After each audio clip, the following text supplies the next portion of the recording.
Hello guys, I'm Art, ex-family scapegoat, ex-black sheep, the inferior family member who never quite learned her place.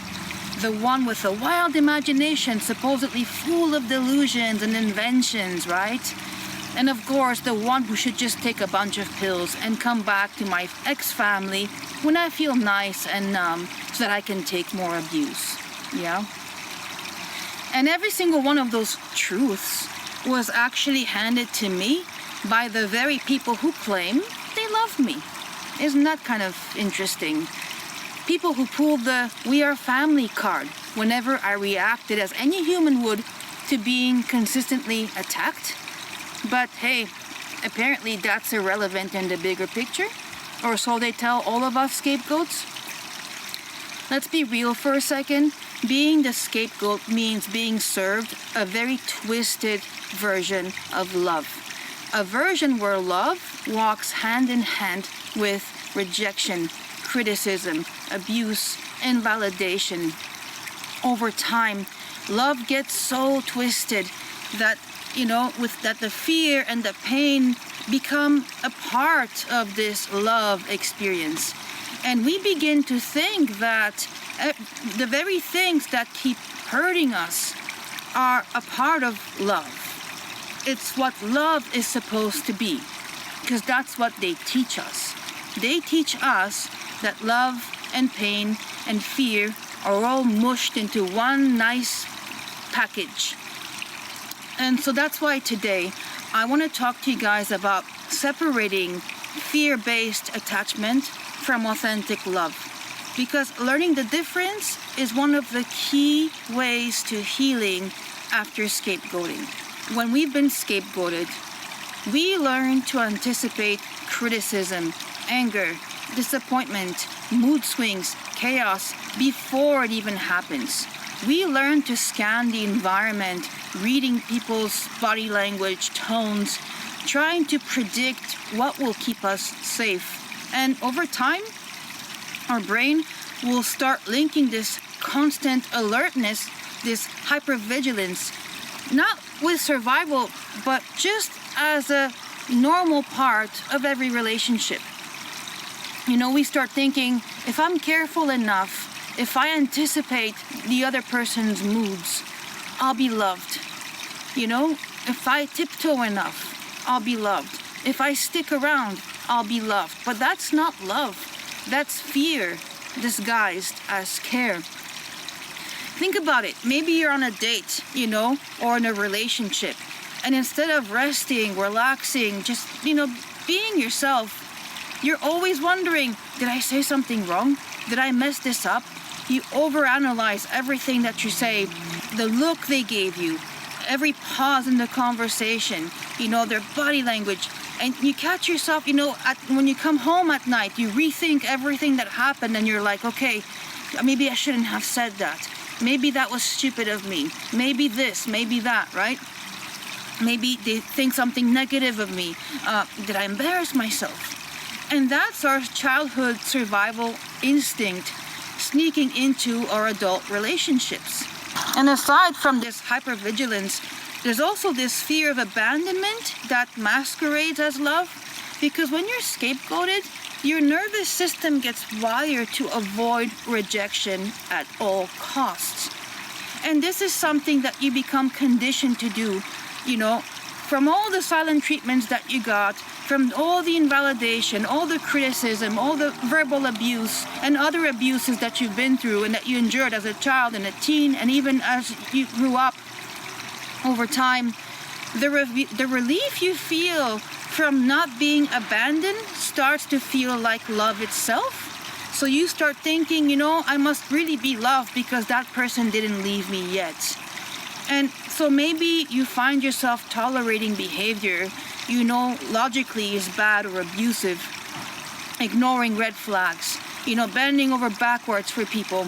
And even though the relationship is toxic and it, if they don't leave you, they don't break up with you, they don't abandon you and stick around, it can actually feel like relief, because the alternative, being left alone, feels unbearable. It feels like abandonment all over again.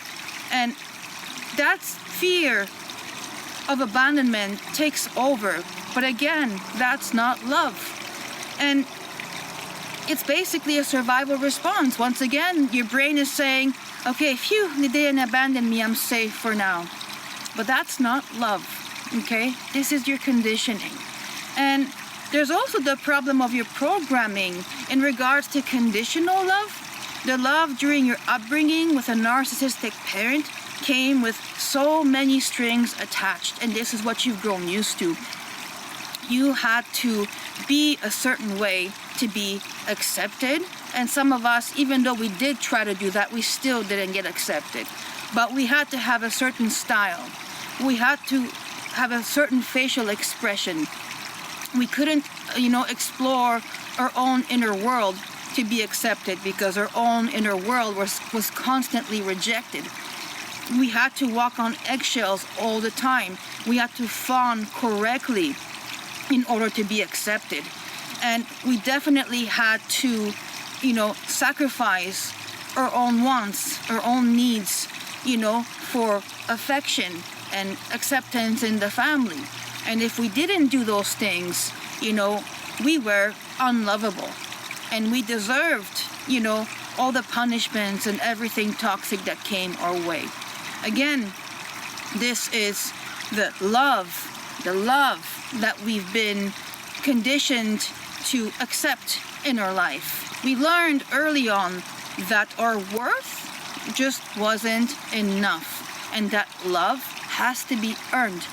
So now, you might feel lonely, or maybe you might feel numb when you think of love, or maybe you crave connection and affection, but at the same time, it may feel like a true relationship is really impossible because love comes with too many conditions. Love is too threatening. And we may struggle to recognize or accept genuine love. Subconsciously, we're always waiting for something to happen. Something bad is always about to happen. We're anticipating criticism. We're anticipating withdrawal, a punishment of some sort, abandonment of some sort. If we fail to meet these invisible standards that we constantly, try to achieve, right? In order not to lose this love. And this is a pattern that scapegoating ingrains. Love is never, ever, ever safe. And trust comes with an internal warning system. And then there's a flip side, right? You might tolerate controlling or manipulative partners, believing conditional attention is normal. So you may overextend yourself to earn approval, mistaking this compliance and this fawning and this neglect of yourself, these sacrifices that you make, for love. But again, this is not love. And this leads also to the trauma bond. You may notice that in your past relationships or in your family, you've learned to confuse fear, control, and intermittent affection with love.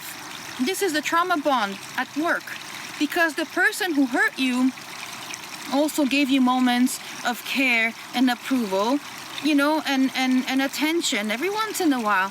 And so when this keeps happening, your brain starts to link the two. So for example, they might criticize, manipulate you one day, erupt at you, call you names, whatever. And then the next day they apologize, or maybe they don't apologize, but they come home with a gift, or they're super charming, or they do something extra nice for you. And that unpredictability, the punishment followed by affection, can trick you into feeling love. And what you're really experiencing is actually a cycle of control, with emotional highs and lows. And you might find yourself drawn to people who repeat these family patterns, mistaking tension, fear, and then the occasional relief and intimacy for love. Because of these patterns, you may find it incredibly hard to receive love, even when it's genuine. Your mind has been trained to expect that affection comes with pain, that kindness will be followed by rejection, that safety will be replaced by threats to your well-being. And you might feel uneasy when someone shows you care, questioning their motives, or waiting for something to happen because something will inevitably happen. This fear isn't about the person in front of you. It's about the imprint left by years of being scapegoated. So you may push people away, doubt compliments, sabotage closeness, all as a subconscious way to protect yourself from the pain of this anticipated betrayal. So how do we address this? This is obviously not an easy fix, but the first thing that I want to tell you, and the most important thing, is actually for you to learn to genuinely love and accept yourself first. Forget the relationships. Take some time to be alone and learn to be comfortable with yourself before you get into any other relationships is really my advice to you. This means practicing self-acceptance, accepting all the different parts of you, and paying attention to the parts of you that you've learned to hate. The places that need the most love from you are the parts of you that you can't stand and that you hate. I've heard so much hate coming from scapegoats, when I coach, and it's always, things like, oh my God, I hate how I look. I hate myself for the decisions that I made. I hate that I'm gay. I hate that I'm bad. I hate that I'm fat. I hate that I'm short. I'm too skinny. I hate myself for not being stronger. I hate myself for not being stoic enough, and so on. Scapegoats are just conditioned to hate themselves. So this is truly where love needs to start. A lot of songs that you will often hear are often like you saved me when you came into my life, but this is actually super toxic.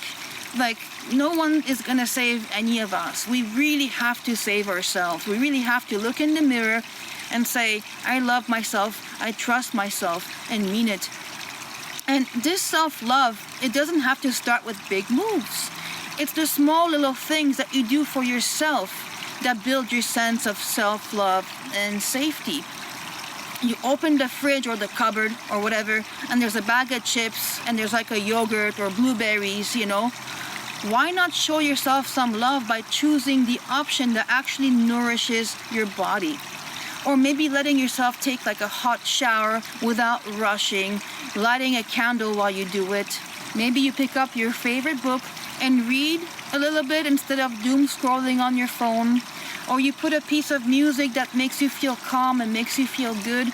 Even something as simple as drinking a full glass of water before reaching for your coffee. Taking a few deep breaths when you feel anxious, and, accepting how you feel in that moment, not hating yourself, but accepting that this is how you feel, this is the experience that you're having, and that there's nothing wrong with you. The way that you empower yourself is by making small, tiny micro decisions that empower you. So every single thing that you do, ask yourself, is this good for me?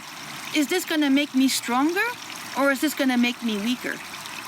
Is this good for my well-being? Does this honor me as a person or not? Or is this gonna be detrimental to my well-being? And noticing your needs and your boundaries is such a huge deal. Allowing yourself to say no without guilt, saying no or voicing your discomfort will only anger those who are toxic for you. And that's actually a sign that you're actually respecting yourself and protecting yourself. You're not being difficult for saying no. This is how you weed the toxic people out. And I'll tell you something, toxic people will really almost always, in my experience, get angry when you say no. They will ghost you. They will smear your name when you say no. They'll make fun of you. They will do everything to make you feel bad when you say no to something that you don't feel comfortable doing. So of course you might get that feeling of, oh, I don't want to disappoint someone. But believe me, when you say no to something and you're not comfortable with that, when you set a healthy boundary, if the other person reacts in a way that makes you feel terrible for saying no, then they're not good for you. And it's a good thing that you said no. And it's a good thing that now you see the truth of who they really are. Being able to say no comfortably is what you're supposed to do in a healthy, loving relationship, you know? And of course, it's not just about no. There's also the yes. Maybe it's time that you start saying yes to yourself, to the things that you want to do more often. Maybe you can start saying yes to yourself, to you taking up space. Ask for support. Pursue something that brings you joy. For years as a scapegoat, you may have been conditioned to defer to others, to shrink yourself, to prioritize survival over desire. But real healing is learning to say yes to yourself. And saying yes to yourself, saying yes to your needs, saying yes to your wants is not selfish, it's necessary. These small acts of saying yes, like, taking a walk, calling a safe person if you have one, joining a community that understands you, journaling your feelings, taking a class, applying for that job that you really want to do, applying for that degree that you've always wanted to do but you're too scared to do it. Give yourself permission to daydream. All of these little yeses that you give yourself are the building blocks of self-love. They teach your body and mind that you're safe, that you are safe within yourself, that your needs matter, and that it's okay to step into the world as your full, authentic self. You don't need to force connection or change who you are to earn love. Being comfortable with your own presence and then enjoying your own company creates a baseline for safety that lets you discern, whether someone else's love is genuine or not. So I invite you to reflect on patterns from your past. Notice when old trauma responses like hypervigilance, people-pleasing, not saying no, and then exploding in the aftermath because you kept everything bottled up within you for so long. Pay attention to those patterns and remind yourself that these are habits, but they're not necessarily truths, and they do not define your worth. They are just habits that you need to break. Now it's time to redefine what love really is. No more toxic love. No more, if you loved me, you would kill yourself for me. No more, if you loved your family, you would continue getting hurt for us, for the greatest good. If you loved me, if you loved your family, you only have one father and mother, So if you really loved your family, you would, bend over backwards and keep getting hurt in the name of the greatest good. No more of that. No more. We need to redefine what love really is. So I'm gonna give you what I feel love really is. Especially after having gone no contact and having built my own family. And if you want to comment on that, that would be really wonderful. Join the conversation. Love is being free to listen to the silliest song that nobody likes. And that, it's such a silly song that maybe you're thinking people are going to laugh at you if you like that song, but you actually really enjoy listening to it. And, it's being able to listen to that silly song and not having the other person ridicule you for it. But maybe they'll smile and they'll start dancing with you. Love is screwing up a meal and then your partner laughs with you. You laugh it off together. Love still loves you as you grow older and your body changes.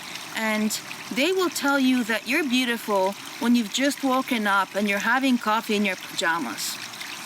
Love is letting each other make mistakes, knowing it's not the end of the world if we made a mistake. Love is trust and knowing that the other person has your back and that you have theirs, and there isn't even a doubt. It's just a fact. Love is knowing when to say sorry and take accountability when needed. But love is also not saying sorry when you did nothing wrong, okay? It's acceptance without fear of criticism, abandonment, or manipulation. Love never uses your vulnerabilities against you. Love doesn't give you silent treatments. Instead, it comes to you and tries to understand you. Love includes you. Love cares about how you feel. And you care about how the other person feels too. Love is safety. And love is being able to say, I need this, or I feel this, and having it received with care and not defensiveness.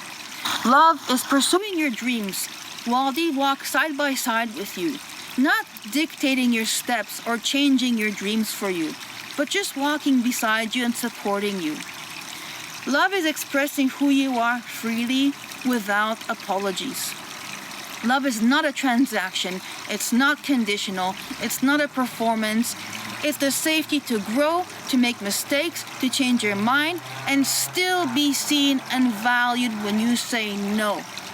It's the simple, profound knowing that you're enough. That you don't need to put masks on. You don't need to try, to overextend yourself. You don't need to bend over backwards. You can just be yourself, and you can be comfortable. And knowing that when you're yourself, it won't push people away, but it will actually draw them closer to you. Now, guys, I want to mention something before I finish this talk. There was a time in my life when I was so alone. Completely alone. I was traumatized, I was sick, I was isolated, and there were other times too where I actually wasn't physically alone, but I was surrounded by people who were so toxic for me, who gaslit me, who invalidated my pain, who turned a blind eye to what my abuser was doing behind closed doors, who called me crazy, who called me emotional and delusional, irrational, not stoic enough. And during the times where I got really sick, I remember if I would see a video or I would watch a movie about someone who had struggled and then he turned their life around, and or someone was giving a talk saying, I used to be homeless but now I'm doing great, and I remember thinking, okay, well, I'm glad that happened to you, but what if that doesn't happen to me? What if it never gets better for me? And I wondered if maybe they just got lucky, or maybe I will never get lucky as they did, because maybe they were in the right place at the right time, and maybe I would never get that chance. But here's what I did. Despite those questions and fears, I kept going. I didn't give up on myself. I kept working on my healing. Well, first I kept working. I had to bring myself to a safe space. And then we're talking about years and years and years and years, and so much stuff happened. I've been homeless. I had to learn how to forage at some point because I couldn't feed, I didn't have enough to eat. And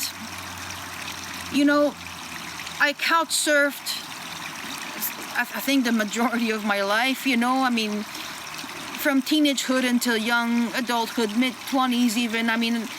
My life was so chaotic. And I just knew one thing, that something was wrong and that I had to focus on my healing. I had to bring myself to a better place no matter what. And so I started making small decisions that empowered me. I quit drinking.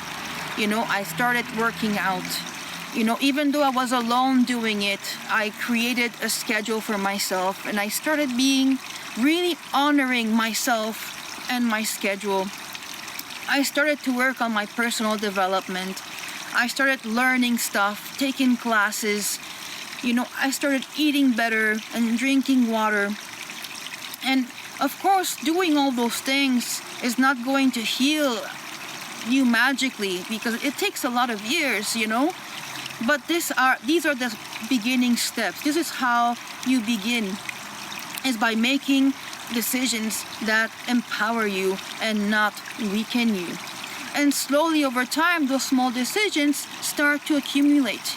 You might not feel the effects of one decision right away, but each empowering choice is like an investment. And one day, suddenly you will look back and you'll say, wow, I've come such a long way. So don't give up. No matter what stage you're at, don't give up. Keep doing the work, even if it's frustrating, exhausting, sad, scary, the grief, the loneliness, Keep going. Keep showing up for yourself. Keep showing up for yourself, okay?